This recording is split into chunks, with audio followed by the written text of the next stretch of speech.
Stitch.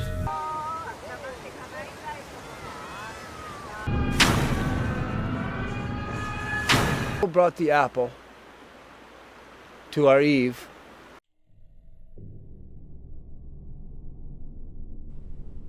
Movie की शुरुआत में हमें कैंडी के पादिम को थिएटर स्टेज पर एक मोनोलॉग परफॉर्म करता हुआ देखते हैं, जो कि अपने हाथ में एक बुक लेकर अबेंडन स्टोरी बता रहा था, जिसका टाइटल था where the devil roams. Bible के अनुसार अबेडन एक डेमन और एंजल दोनों है, जिस वजह से उसमें डिस्ट्रक्टिव पावर भी है। जब एक बार उसने अपनी पावर पर घमंड करके गॉड को ललकारा था, तो गॉड ने उसे हराकर हेल में भेज दिया और वहां से निकलकर वो एक इंसान का रूप लेकर धरती पर आ गया और धरती पर आकर वो फिर से बुराई फैलाने लगा। जब गॉड की उस पर नजर पड़ी तो गॉड ने उसकी बॉडी को डिस्ट्रॉय कर दिया और उसके मरने के बाद में वल्चर्स उसकी बॉडी को नोच कर खा गए और अब बस उसकी हड्डियां और हार्ट ही बचा हुआ था। गॉड के जाने के बाद में अबेंडन का हार्ट फिर से जिंदा हो गया, जिसके अंदर डेविल का नीडल भी धंसा हुआ था। तब से डेविल का हार्ट पीढ़ी दर पीढ़ी उन लोगों को पास होता जा रहा था जो लोग बुरे काम करते हैं, क्योंकि उसमें अबेंडन की सभी पावर्स है जो कि उस इंसान को कंट्रोल करके बुरे काम करवाने में उसका सपोर्ट करती है।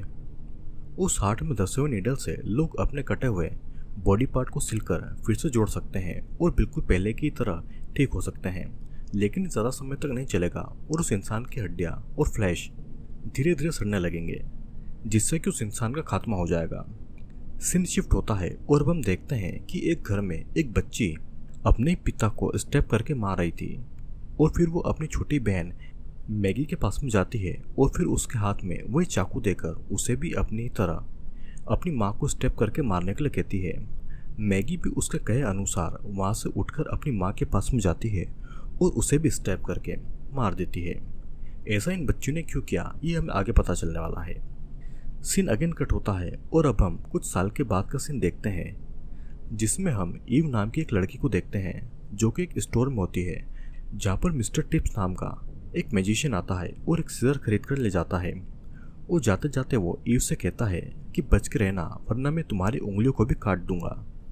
ईव के पेरेंट्स बहुत ही गरीब थे और जीने के लिए वे कार्निवल फेस्टिवल में परफॉर्म करते थे, जिसमें कई सारे और भी लोग थे जो कि एक एक करके कई तरह के एक्ट परफॉर्म करते हैं, जिन्हें लोग देखने के लिए आते हैं और उनकी परफॉर्मेंस के बदले उन्हें पैसे दिया करते हैं। लेकिन ये पैसे उन्हें तभी मिलते हैं जब लोगों को उनका एक्ट पसंद आता है। ईव अपने पेरेंट्स के साथ एंजल के कॉस्ट्यूम में सिर्फ सिंगिंग एक्ट परफॉर्म किया करती है, जो कि काइंड ऑफ बोरिंग होता है, जिसमें लोगों को इंटरेस्ट नहीं आता और उनके परफॉर्मेंस के टाइम पर वहाँ पर से लोगों की भीड़ भी कम हो जाती है, जिस वजह से उन्हें अपने गुजारे के पैसे भी बड़ी मुश्किल से मिलते हैं। ईव के फादर का नाम सेवन था, जो वर्ल्ड वॉर के दौरान एक डॉक्टर की ड्यूटी कर रहे थे, जिस वजह से वो जब भी खून देखते हैं तो वो अपना आपा खोने लगते हैं और उन्हें फिट्स भी आने लगते हैं। तो अब अगर ईव की माँ की बात करें तो उसका नाम मैगी था। जी हाँ, ये वही मूवी की स्टार्टिंग वाली बच्ची थी जिसने अपनी माँ को मार डाला था, जो कि अपने चाइल्डहुड से ट्रॉमेटाइज्ड थी। ईव भी सिर्फ एक्ट के टाइम पर सिंगिंग करती थी, बाकी टाइम पर उसके मुंह से एक शब्द नहीं बोलती थी और पूरे टाइम चुप रहती थी। कार्निवल फेस्ट में परफॉर्म करने वाले मेंबर्स को ये देखकर बहुत ही बुरा लगता है कि लोगों की भीड़ सिर्फ मिस्टर टिप्स के एक्ट को देखने के लिए ही जमा होती है, जो कि अपने साथ स्टेज पर एक सीजर लेकर आता है और सीजर से एक एक करके अपने हाथ की सभी उंगलियों को काटकर एक बकेट में डाल दिया करता है। ये देखकर लोगों को काफ़ी मज़ा आता है और वे लोग हैरान भी होते हैं कि आखिरकार टिप्स ऐसा कैसे करता है कि उंगली काटने के अगले ही दिन उसकी सारी कटी हुई उंगलियां फिर से वापस उग जाती है, जैसे उसकी उंगलियां कभी कटी ही ना हो। अब रात को कार्निवल फेस्ट के मेंबर्स बैठकर आपस में टिप्स के बारे में बातें कर रहे होते हैं कि टिप्स ये सब डेविल की मदद से करता है। ये सुनकर ईव वहाँ से उठकर टिप्स के टेंट में चली जाती है, ये जानने के लिए कि आखिर मिस्टर टिप्स ये ट्रिक कैसे परफॉर्म करता है। जब ईव टेंट में जाती है तो टिप्स उसके सामने ही अपनी उंगलियों को ठीक करने लगता है और साथ ही ईव को अपने बचपन का किस्सा सुनाता है। वो कहता है कि जब वो छोटा था तब उसे सर्कस देखना बहुत पसंद था और उसकी माँ उसे सर्कस देखने के लिए पैसे भी दिया करती थी। एक बार जब वो सर्कस देखने गया तो उसने एक आदमी को स्टंट करते हुए देखा था और इसी दौरान हाइट पर गिरने से उसकी मौत हो गई और उसका ब्रेन उसके सर से बाहर आ गया और एक बार एक छोटी बच्ची का पैर शेर खा गया था। टिप्स का मानना था कि ये लोग अपनी जान जोखिम में डालकर स्टंट करते हैं लेकिन उन्हें फिर भी कोई ठीक से अप्रिशिएट भी नहीं करता है। लेकिन वहीं पर एक मैजिशियन भी होता है जो कि कुछ हॉरिफाइंग मैजिक ट्रिक्स दिखाता है लोगों को अट्रैक्ट करने के लिए, और वो लोगों को अट्रैक्ट कर लेता है। वो कभी अपने हाथ की उंगली काटता तो कभी पैर, और फिर अगले ही दिन उसे ठीक भी कर लेता था। ये सब देखकर टिप्स को भी उसकी मैजिक ट्रिक सीखने की इच्छा हुई और वो उसके छोटे से टेंट में पहुंच गया जहाँ पर मैजिशियन ने टिप्स को अबेडन और उस मैजिक हार्ट के बारे में बताया। फिर जब एक दिन वो मैजिशियन गहरी नींद में था तब मौके का फायदा उठाकर टिप्स उस हार्ट को चुरा कर ले भागा, और फिर डेविल के साथ में डील करने के बाद में टिप्स कार्निवल फेस्ट में उस मैजिशियन के जैसे मैजिक परफॉर्म करने लगा। टिप्स ये सब ईव को इसलिए बता रहा था क्योंकि ईव सिर्फ सिंगिंग करते टाइम ही बोलती थी, बाकी समय वो चुप रहा करती थी। तो ईव को बताने से टिप्स का सीक्रेट किसी को भी पता नहीं चलेगा, और ये सब बताने के बाद में टिप्स ईव को वहाँ से भगा देता है। इधर सेवन अपने कार्निवल फेस्ट के कुछ दोस्तों के साथ में बैठकर कार्ड्स खेल रहा था। तभी उसके दो दोस्तों में बहस हो जाती है और बहस हाथापाई में बदल जाती है और वो दोनों एक दूसरे को बुरी तरीके से पीटने लगते हैं, जिससे कि उनकी बॉडी से खून आता है, और खून को देखकर सेवन को फिर से फिट्स आने लगते हैं और मैगी वहाँ पर आकर सेवन को संभालती है। अब हमें फ्लैशबैक का एक सीन दिखाया जाता है जब सेवन वॉर के टाइम पर अपनी ड्यूटी कर रहा था और एक सोल्जर का हाथ पूरी तरीके से डैमेज हो जाता है और उसकी जान बचाने के लिए सेवन को उसकी बॉडी से उसका हाथ काटना पड़ता है। तभी सामने से कोई सोल्जर के सिर में गोली चला देता है जिससे कि उस सोल्जर का सिर क्रश हो जाता है। अगेन सीन प्रेजेंट में आता है जहाँ पर हम पूरी फैमिली को एक ट्रिप पर जाते हुए देखते हैं, जहाँ पर सेवन कुछ लोगों के बारे में बताता है जो लोग गॉड को झूठा और डेविल को सच्चा मानते हैं। इनकी बातों से हमें पता चलता है कि इनकी पूरी फैमिली भी गॉड को नहीं बल्कि डेविल को मानती है। फिर इसके बाद में पूरी फैमिली एक लैंड ओनर के घर पर पहुंचती है जहाँ पर ये लोग उस आदमी को डराकर जबरदस्ती डिनर करने के लिए उसके घर में घुस जाते हैं। जब वो आदमी अपनी वाइफ को डिनर टेबल पर आवाज़ लगाता है तो उसकी वाइफ की जगह मैगी खाना लेकर बाहर निकलती है, क्योंकि मैगी ने पहले ही उसकी वाइफ को किचन में ही मार डाला था। और फिर वो खाना सेवन और ईव को सर्व करती है, जिसके बाद में वो सेवन की आंखों पर पट्टी बांधती है और उस आदमी के सर पर पेन से अटैक करके उसे जान से मार डालती है। मैगी रिवेंज के लिए ऐसा करती है क्योंकि इस आदमी ने उस जमीन को खरीद लिया था जहाँ पर ये लोग कार्निवल एक्ट परफॉर्म किया करते थे और अब इनकी रोजी रोटी छीन चुकी थी। ये देखते हुए ईव शांति से अपना खाना खाने लगती है जैसे कि कुछ हुआ ही ना हो। फिर डिनर करने के बाद में ईव उस आदमी की लाश की फोटोज क्लिक करने लगती है। मैगी एक एक करके उन सभी लोगों को मौत के घाट उतारने लगती है जो लोग इसमें शामिल थे।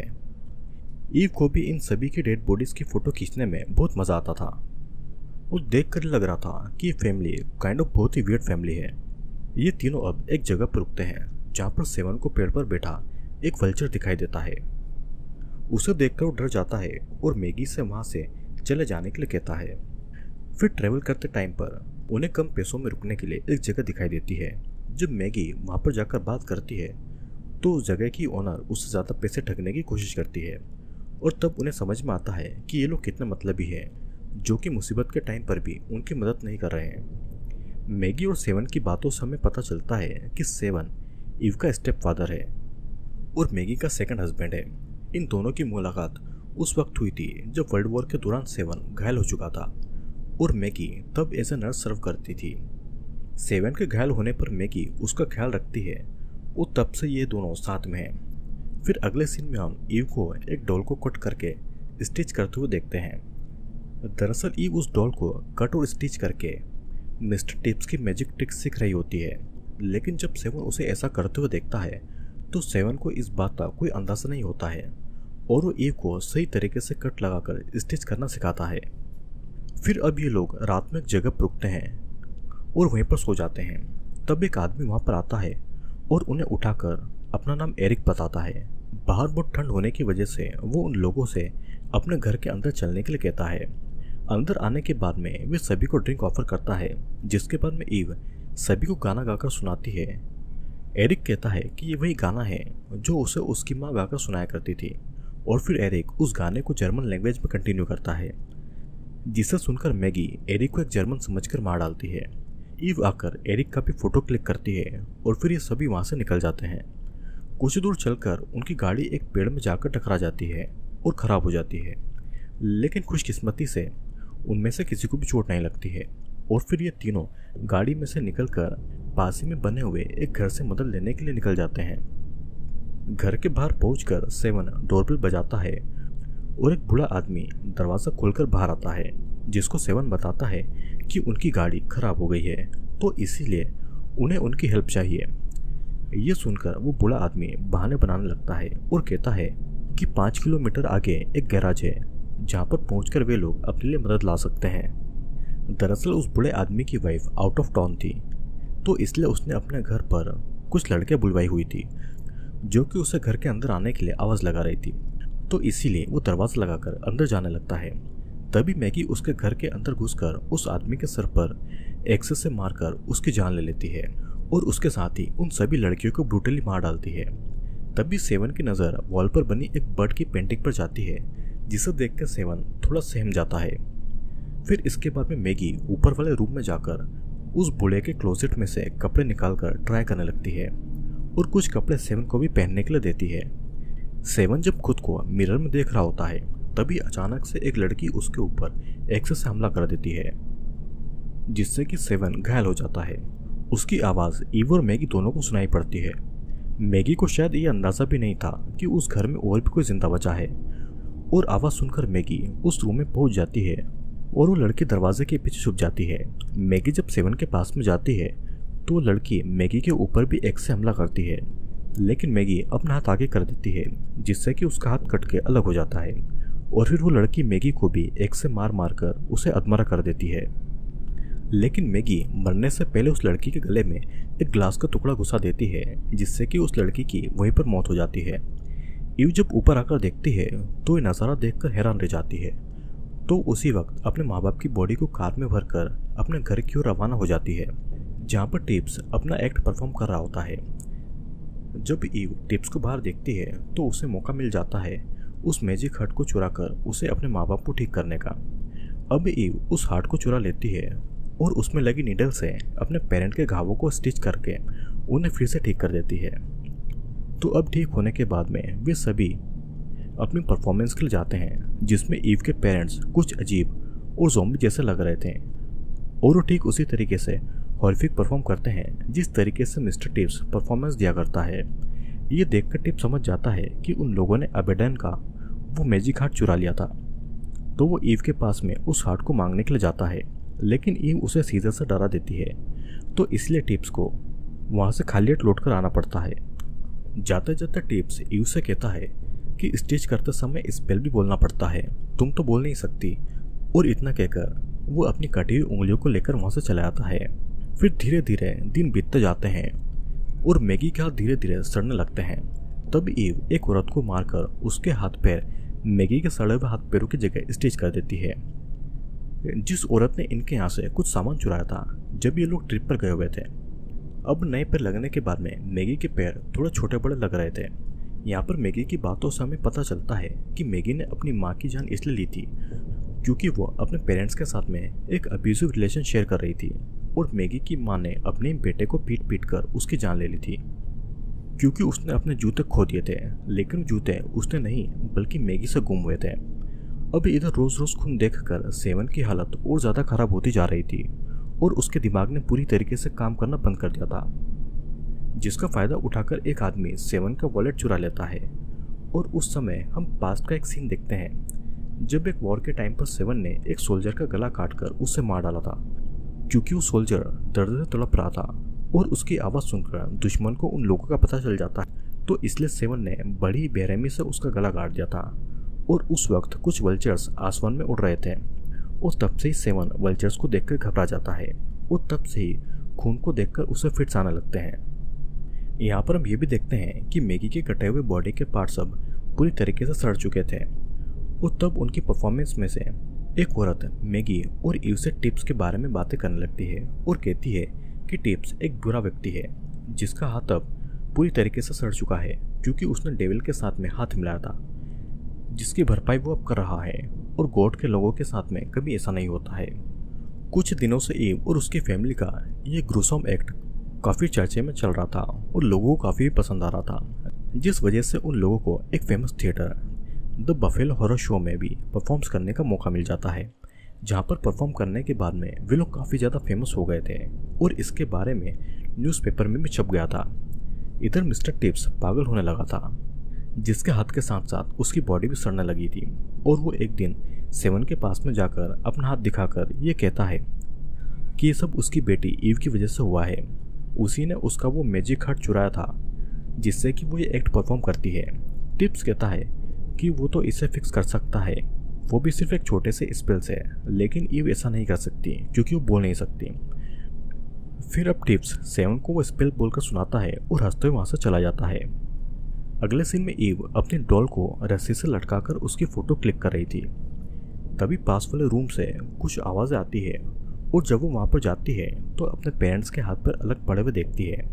मैगी ईव से कहती है कि मैं सेवन को शो के लिए रेडी कर रही थी, लेकिन हमारे हाथ पैर सड़ जाने की वजह से हम दोनों गिर गए।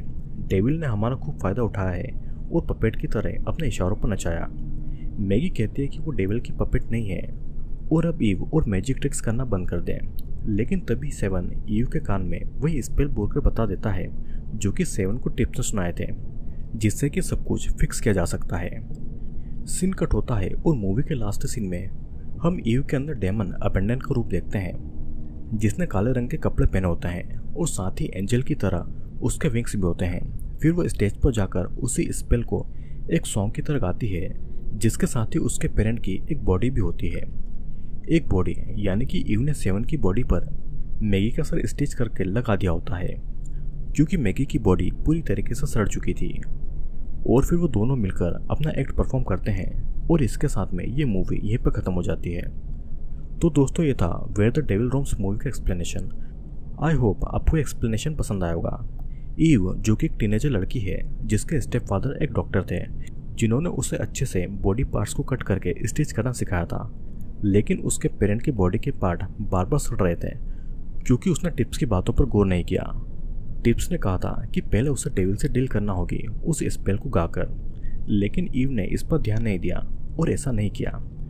लेकिन हमने मूवी में देखा कि टिप्स के हाथ पहले कभी इसलिए नहीं सड़े क्योंकि टिप्स पहले ही डेविल से डील कर चुका था, जिससे कि वो मैजिक हार्ट पूरी तरीके से काम करता था। मूवी के लास्ट सीन में सेवन ईव को स्पेल याद दिलाता है और हम समझ पाते हैं कि अब ईव पूरी तरीके से डेविल के कब्जे में हो चुकी है जब वो उस स्पेल को स्टेज पर सॉन्ग की तरह गाती है। और वो अपनी माँ मैगी के कहने पर मैजिक करना नहीं छोड़ती है और फिर उस मैजिक हार्ट के जरिए अपने पेरेंट को एक ही शरीर में जिंदा करके उनके साथ में एक्ट परफॉर्म करती है।